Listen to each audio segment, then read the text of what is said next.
त्वद्भक्तो भाद्यमानोऽपि च विषयरसैरिन्द्रिया शान्तिहेतोर्भक्त्यैवाक्रम्यमाणैः पुनरपि खलु तैर्दुर्बलैर्नाभिजय्यः सप्तार्चिर्दीपितार्चिर्दहति किल यथा भूरिदारुप्रपञ्चम् त्वद्भक्त्योऽखे तथैव प्रदहति दुरितम् दुर्मतक्वेन्द्रियाणाम्.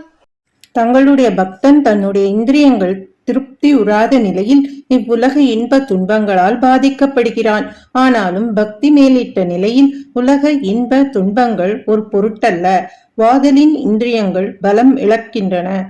அவைகளால் மறுபடியும் இவனை வெல்ல முடிவதில்லை. கொழுந்து விட்டெரியும் நெருப்பு குவிந்து கிடக்கும் ஏராளமான விறகை எளிதில் எரிப்பது போல தங்களிடத்தில் வைக்கப்பட்ட பக்தி என்னும் பெரு நெருப்பு பாவம் என்னும் விறகு கூட்டத்தை எல்லாம் எரித்து அழித்து விடுகிறது. அந்நிலையில் இந்திரியங்கள் வழியில் செயல்புரிதல் எவ்வாறு?